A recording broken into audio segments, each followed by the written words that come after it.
Welcome back. Welcome. Today we've got carburetors out of a 1997 Polaris Ultra 679 triple. These are very fun sleds, very fast sleds, and man, they drink the fuel. This one I've already cleaned, so you can see, nice and clean. We're going to be going through this one here. This is the center cylinder carburetor, and this is the mag side carburetor. Very dirty. They'll be looking real nice once we're done. Reasons to do a carb clean on your snowmobile every fall. Even if it's running good, it's good to get in there, get those jets clean. You don't want to be cruising across the lake and running a tad bit too lean and seize up. So it's good to do it every year.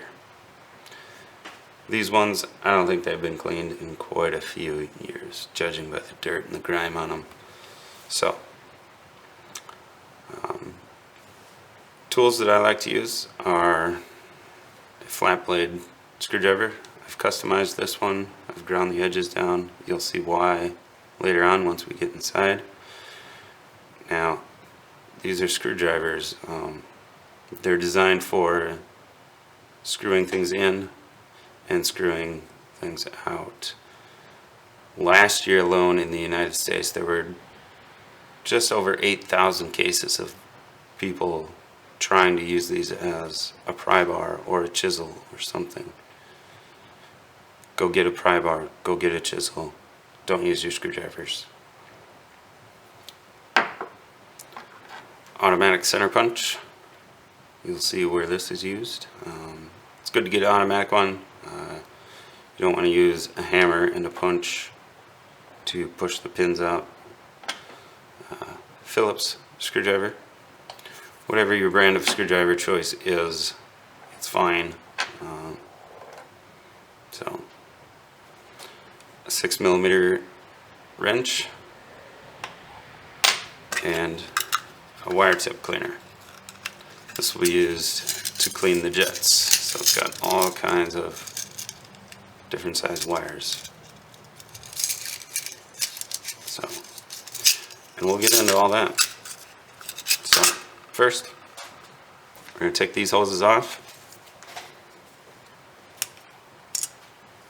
so that it's a little easier to stand the carburetor up. So we start at the bottom. Another tool you can use is a small screwdriver, power screwdriver. Once again, you don't need it, but I like to use it. Just makes it a little quicker for removing the bowl screws.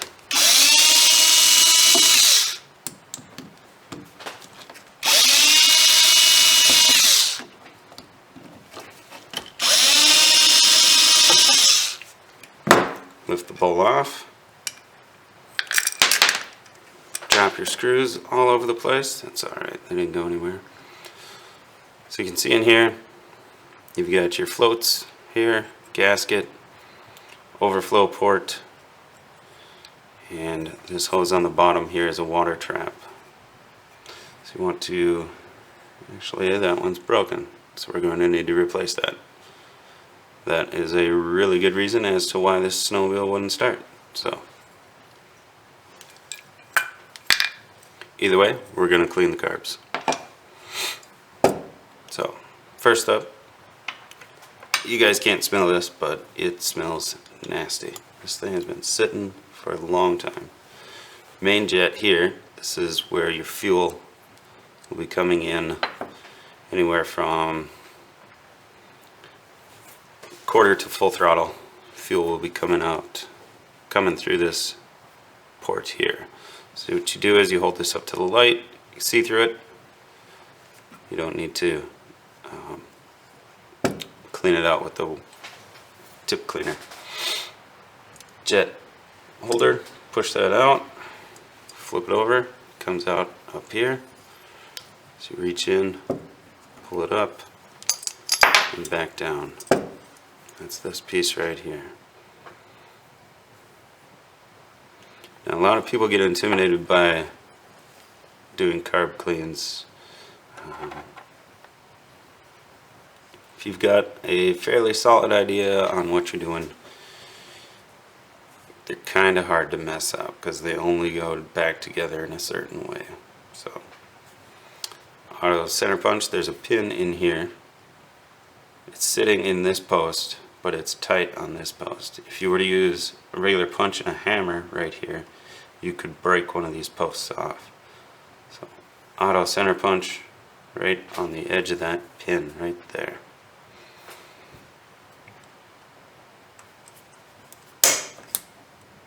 Sometimes you gotta hit it a few times.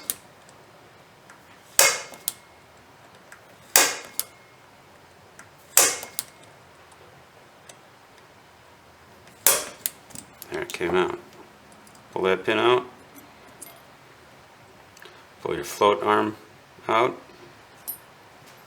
And then there's a little clip on here. See that? Slide that off. You can rotate it whichever way makes it easier to get it off of there.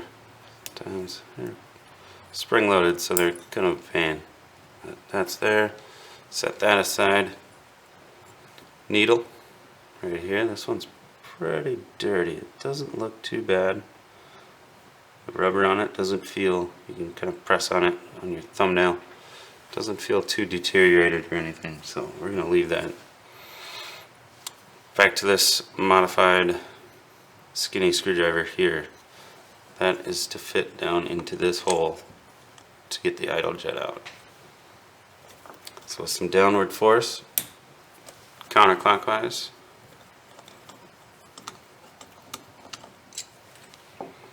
and then just tip the carburetor over and it'll fall into your hand right here. Once again, hold it up to the light, take a look through it. If you can see through it, great. If not, grab one of your tip cleaners. Always start with the smallest one. You never want to make that, if you use too big of a one, you'll make that hole bigger. So start with the smallest and send it through. That will push out any dried debris, corroded fuel that might be in there. From there, we go to the mixture screw, which is here, which that will control your air fuel mixture at idle and below a quarter throttle. So this is adjusted by turning it all the way in and then counting how many turns out it goes. So when I put this back together, I want to put it exactly in the same place. So I'm going to screw it all the way in and count the turns that it goes in. And I always count half turns. So that's 1, 2. There, it's snug. So then we can screw it out. So then just remember 2 half turns.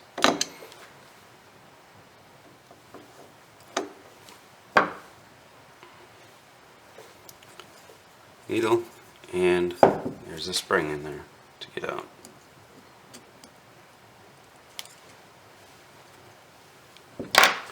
There it is. So that is your mixture screw and spring. From there, we're pretty much disassembled. Now you can dunk this into a carb cleaning solution.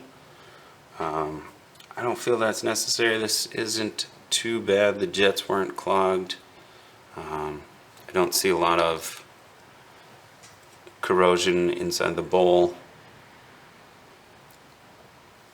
So we're just going to do a thorough outside cleaning and flushing of all the holes and ports and valleys. So to do that, I have a pail of mineral spirits and a paintbrush, and that's about it.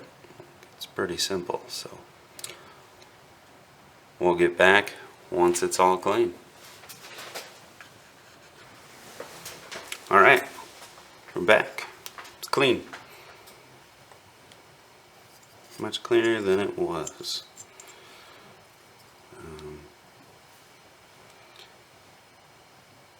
So, basically cleaning it is just putting it in the mineral spirits, dunking your paintbrush, wiping all the grease, all the dirt, and all the gunk off. And then rinsing it with a carb cleaner of your choice,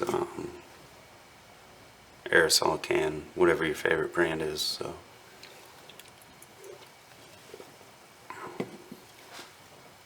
And then using compressed air to blow air through every hole and make sure that it comes out somewhere else.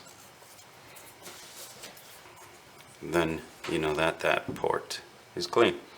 So, reassembly. Pilot jet. Drop it down in the hole. Take a screwdriver. Tighten that up.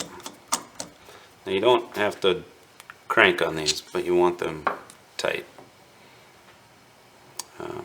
Needle. Back in the seat. And then your float arm can go back on there. And the pin. And through both of those.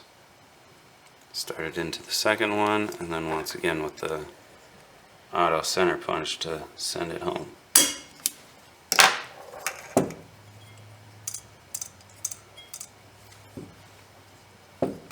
Then we need our jet tube. Now if you see here, there's a notch machined out in it, and down in here there's also a notch machined. Those two have to line up. So sending it in, and there it is. This cap goes on over the top, and then your jet screws into the jet tube.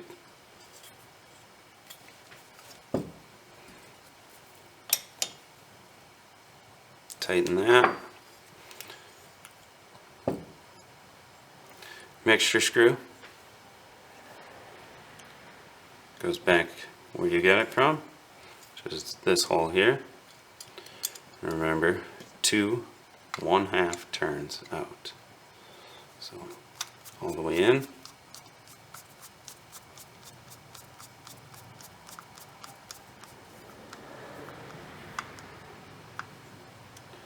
And 1, 2.